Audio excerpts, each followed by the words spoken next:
Hi, Smashers. Welcome to your Daily Smash for Thursday, April 3rd. I'm Kelly. Third. The third. We're fighting. I'm fighting the dust in this house. I'm allergic to dust. And I did the neti pot. I knew it. When I was breathing in all those chemicals and all the dust, I knew this was going to happen. Well, you keep saying I knew. I feel the same way. I'm also suffering. Are you?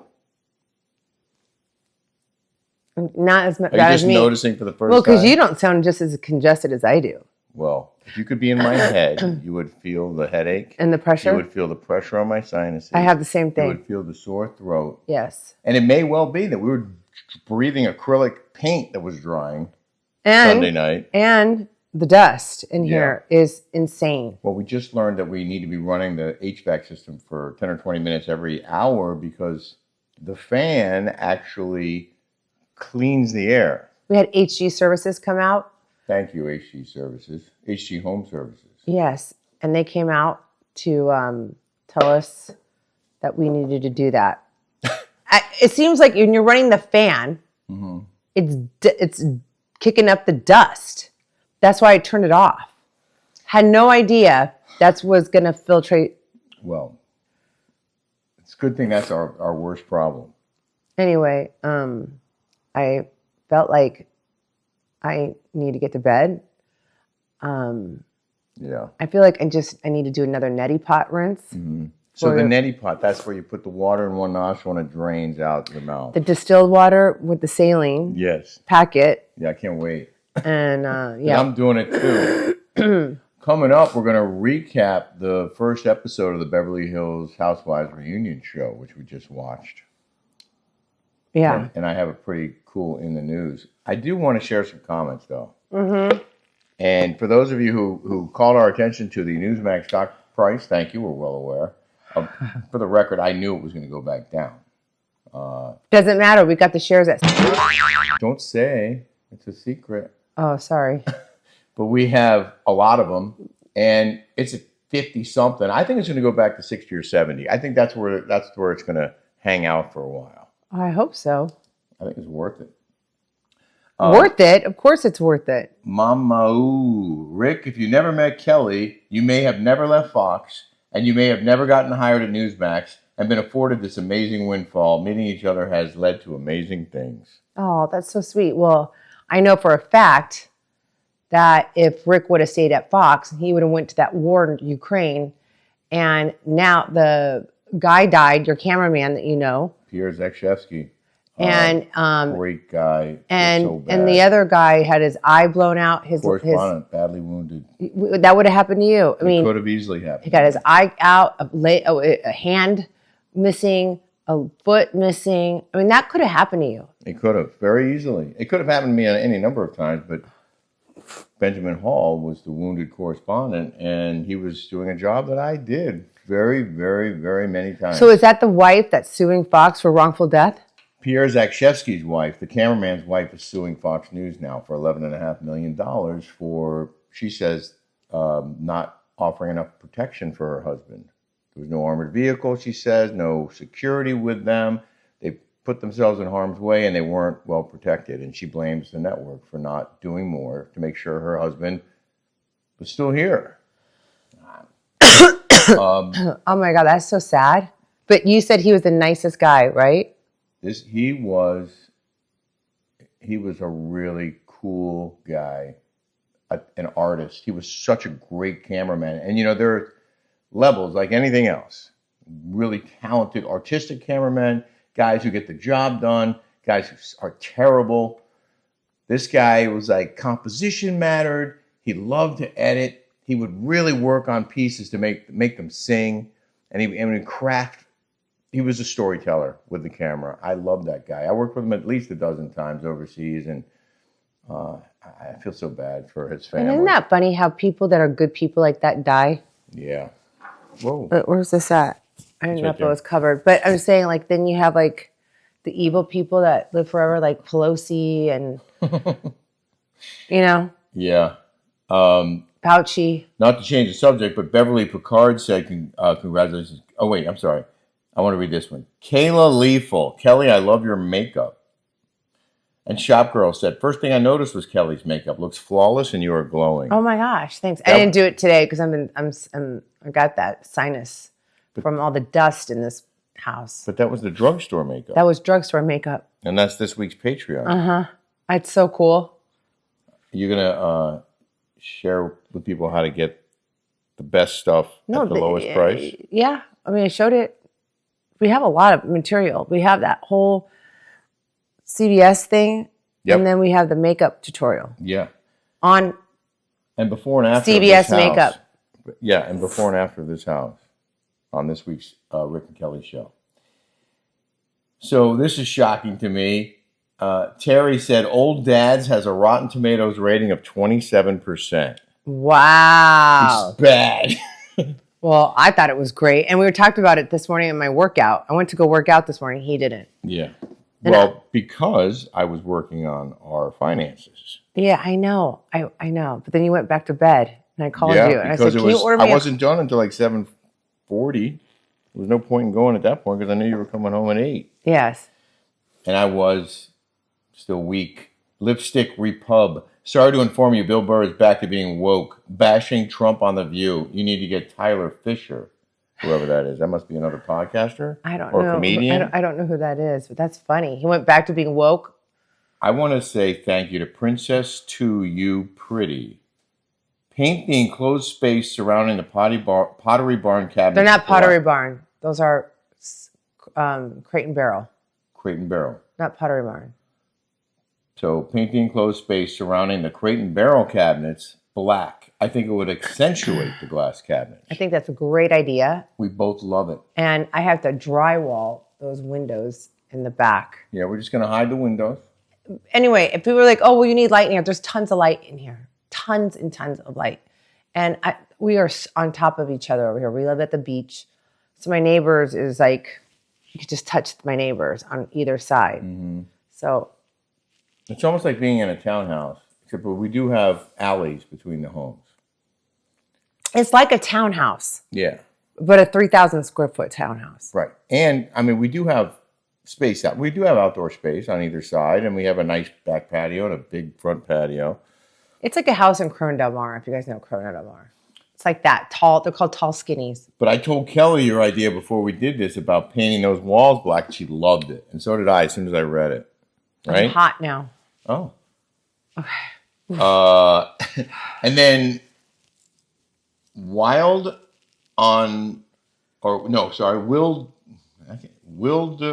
Do Nelson, 464.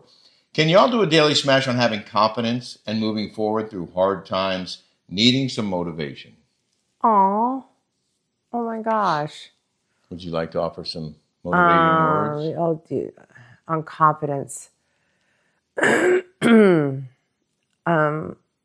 Just having confidence, just telling yourself, I can do this, I can do this, I can do this, I can do it. Being positive, telling yourself that you're worthy, and knowing that you have the motivation. You can overcome anything. I always go to exercise for my confidence and motivation. I think, the first thing I do is I wake up at 6 and I go work out in the morning, and it builds up my motivation and my endorphins in my brain, and you start seeing results, and then, it snowballs into positivity. I believe in working out, even if it's for a walk, doing some sit-ups, doing stuff at home, just incorporating that in your daily routine, I think helps motivate you in everything.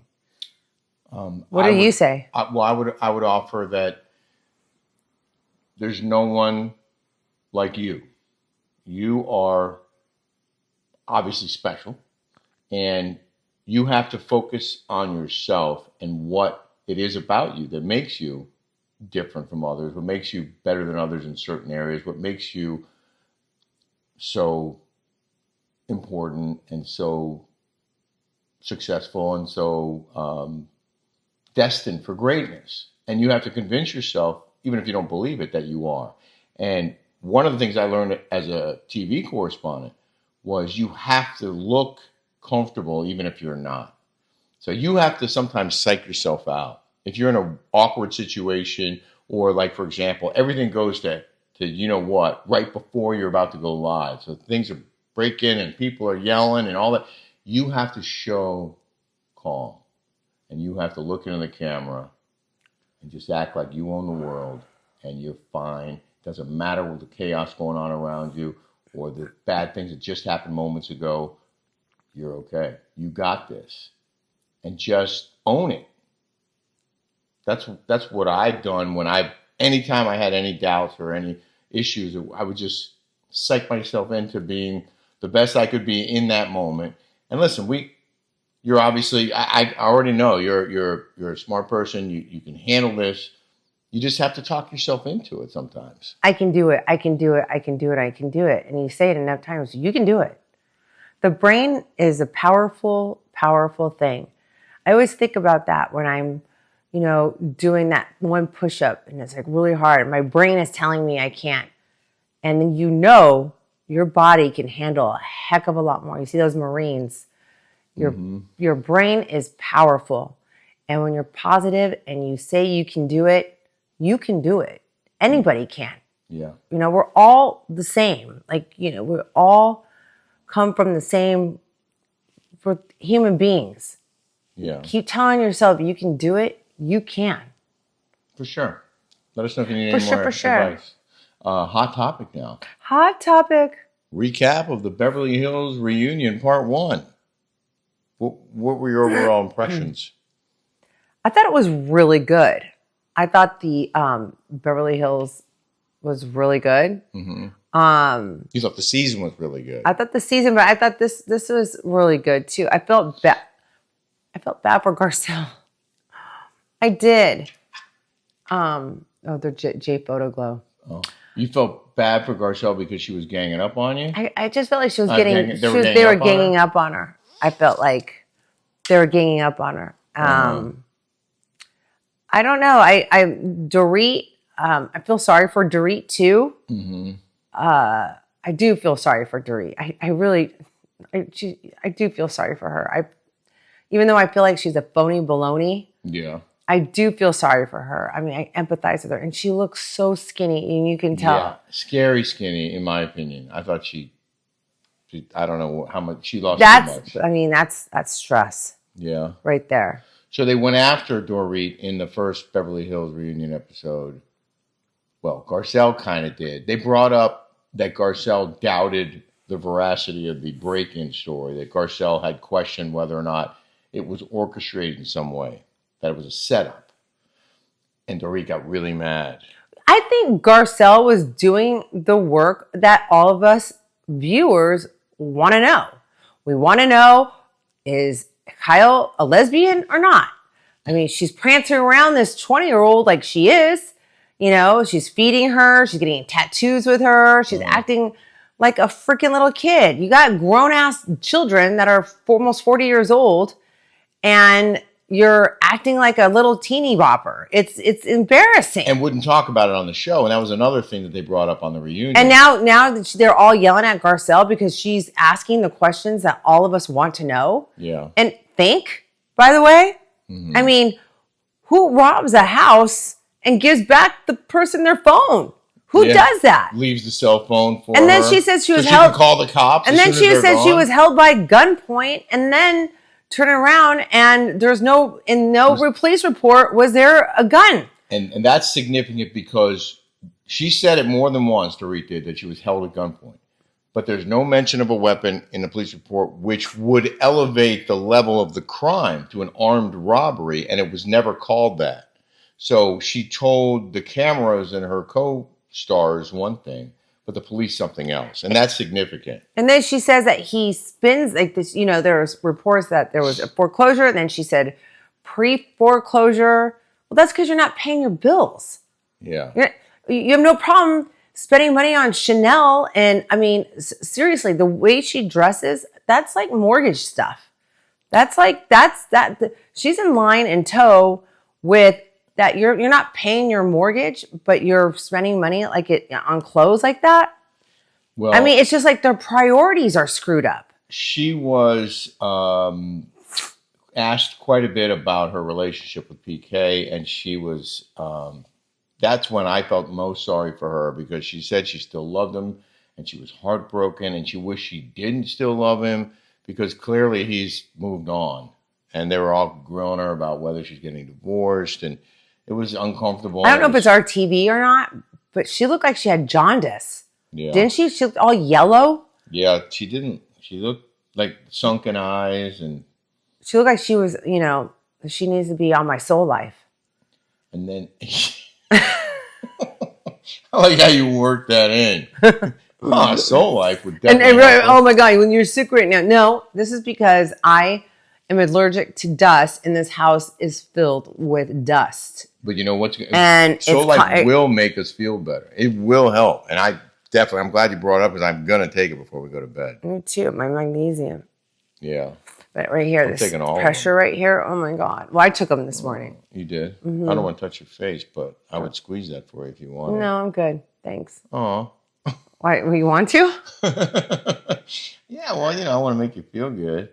I must have missed the episode where they showed Garcelle's new beach house, because I hadn't seen it before. It looked pretty cool. Yeah, it's in freaking Oxnard, bro. Oh, is that bad? Yeah. It is? Oh. Is that like a bad neighborhood, Oxnard? Yeah. It sounded Oxnard. My aunt had a house in Channel Islands. Oxnard is where they play the Cowboys have their thing. It's not nice. Oh. At all. Oh, okay. I can get a beach house legit in Oxnard on the beach. And by the way, it's freezing there. It's very, very rarely is it like nice.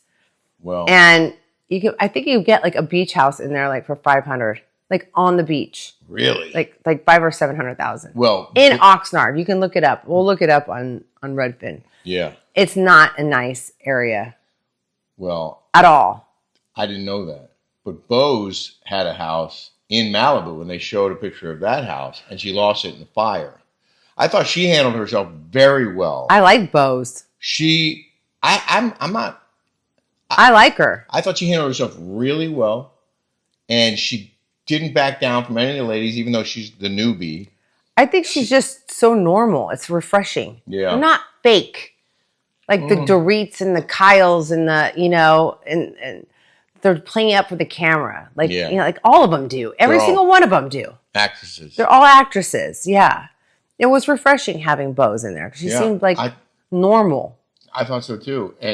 But obviously had money from somewhere. She had a house on the beach in Malibu. Well, she was running companies, public companies. Uh-huh. That's what they said. Now I guess she's fighting with an insurance company, as many people are. Garcelle and Bose went at it about Garcelle's friendship with Sutton and loyalties and defending people. And then Kyle was getting mad because they went after her for not jumping in. And she said, well, why didn't Garcelle say anything? Why didn't Jennifer Tilly say anything when they were, was that a Sutton thing? Anyway, Kyle was defending herself, and there was a lot of back and forth. It was an entertaining hour. It was entertaining. I thought it was entertaining. Yeah, me too. More on that later. We're both starting to lose it, I can tell. In the news now? In the news. This is very, it's written in two other places. Two people sent it to me. Yes. California's best run city has been revealed. And California's best run city, according to this survey, is Huntington Beach, California. Woo! Beach is California's #1 best run city. And here we are in Huntington Beach. Would you like to know why? Yeah, let me know. It emerged, the city of 200,000 people emerged victorious in the rankings thanks to its high quality of city services, education, and healthy residents. And the right-wing beach enclave doesn't have a single Democrat on its city council. Not one. 6 key categories were used to determine the quality of life on the West Coast, including education, health, safety, financial stability, pollution, and infrastructure. This was done by Wallet Hub and reported by, I think, the Washington Post. And Huntington Beach. And Daily Mail. Huntington Beach came out ahead in the rankings thanks to coming first in the state for its quality of city services. They ranked 21 other cities. And the worst city in California, according to the ranking, is also the worst found anywhere in America. The worst city, according to Wallet Hub, in the entire country is in California, and it is San Francisco. San Francisco. What a shocking fall from glory for the city. Well, you know why? I know you're going to tell me. Well, isn't it funny? What? You have Republican run based, and it's like the best, right? Yeah. How about that? Uh-huh. What do you know? Then you have freaks like Gavin Newsom and all those wackadoodles running that sanctuary city. We're anti-sanctuary city here in Huntington. Yeah. But I'm saying, and their policies are insane. And look, it's the worst. And by the way, San Francisco is the most beautiful city in the country. This is not about beauty. It's about how well the city is run, the kind of services it provides. San Francisco. You know what there is about you, San Francisco? Is a bunch of crooks. Bureaucrats running that city. I want to explain why it got the worst ranking. Oh, yeah. Explain to me. A byword for progressive, excess, and failure. San Francisco is notorious for homelessness, crime, and open-air drug abuse. It came in last in Wallet Hub's poll due to poor scores for safety, economy, and pollution. Ranked 149th out of 149 cities in Wallet Hub's list of American cities.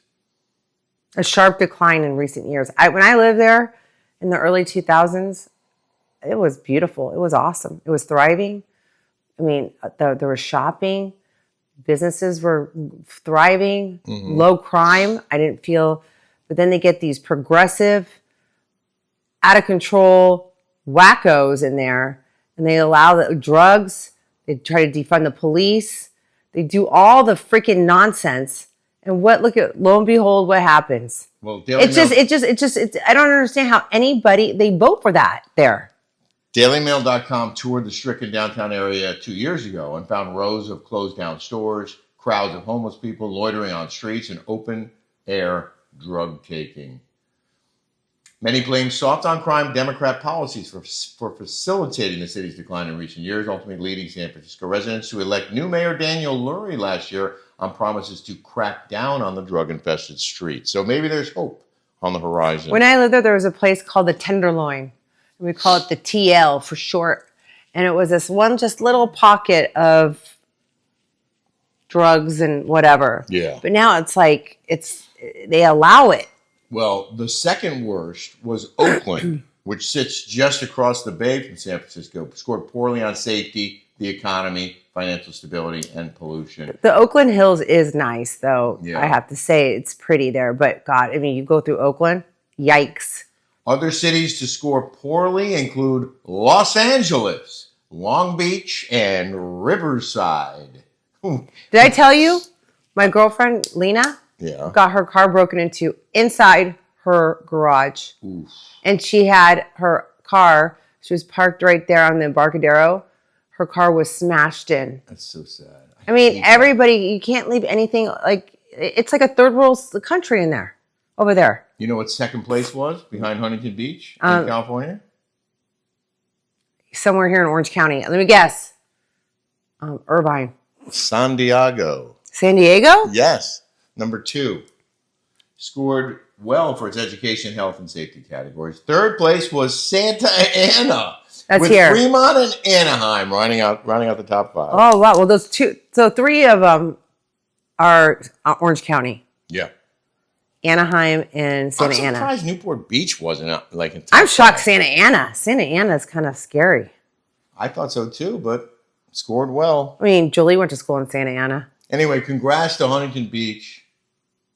if you're looking for a wonderful place to live, the #1 city in California is right here. And so is our house. I'm shocked. I'm shocked Irvine isn't before Santa Ana. Yeah, me too. I don't know. All right. Well, that's going to do it for today's Daily Smash. Yes. Thank you for joining us. I can't believe this has already been 25 minutes. Yeah. Did we have a gift gab? Let's go do the neti pot. Yeah, let's go do it together. Should we show everybody? Should we shoot video of Oh, and put on tomorrow's Smash? You guys want to see that? I don't think so. It's so gross. And then I can't It is funny though. I want to get in bed and cuddle so bad with you, my baby. I know, me too. I want to cuddle. Okay, we'll cuddle. All right, let's go. Bye, everybody. Bye, everybody.